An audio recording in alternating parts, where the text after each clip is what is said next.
ولسه مكملين اعزائي المشاهدين من مهرجان داليا عبد الفتاح للازياء والموضه والفاشون، ومعانا المخرج الجميل، مخرج الزمن الجميل، الفنان مصطفى الدمرداش.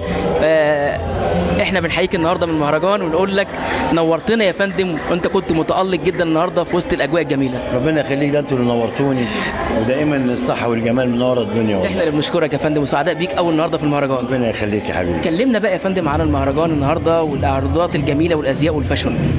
هو المهرجان الحقيقه يعني انا دائما ضيف شرف في المهرجانات دي. المهرجان بتاع النهارده فيه شيء مميز او حاجتين ثلاثه يعني. اول حاجه انه متنوع جدا، متنوع في يعني في الازياء وفي الاعمار. استاذه داليا عبد الفتاح مقدمه من مجموعه فعلا حضرتك توليفه جميله، لوكوشنات جميله جدا من العروض. كلمنا عن العرض اللي لفت انتباهك قوي. اولا الاستاذه داليا عبد الفتاح من اول ما تخش المهرجان لحد ما تخرج في تنظيم.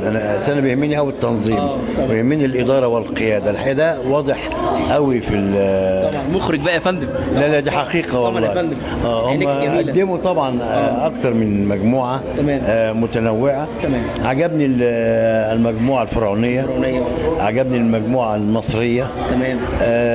وبعد كده فرايتي بقى، دخلنا على الهندي وعلى بقى احيانا واليوناني ومش عارف ايه وبتاع، حاجات جميله جدا وافكار جميله وافكار جديده. وانا بحيي الحقيقه المصممات بتوع الازياء. عجبوك المصممات؟ تصميم جميل. عارف عجبوني ليه؟ لان هم بيحاولوا، عندهم طموح، عاوزين جميله، عاوزين ايه يتواجدوا. صح يا فندم. وبعدين عارضات الازياء متنوعات. انا شايف من نوبه وشايف من السودان وشايف من المحافظات وشايف من مصر، من اسكندريه. ده شيء جديد وافكار جديده. بافكار، صح يا فندم. لا افكار جديده الحقيقه. فالمهرجان. وبعدين بشكر برضه الاستاذه فاطمه، استاذه داليا عبد الفتاح. استاذه داليا عبد الفتاح. أيوة. طبعا استاذه فاطمه ابو العلا.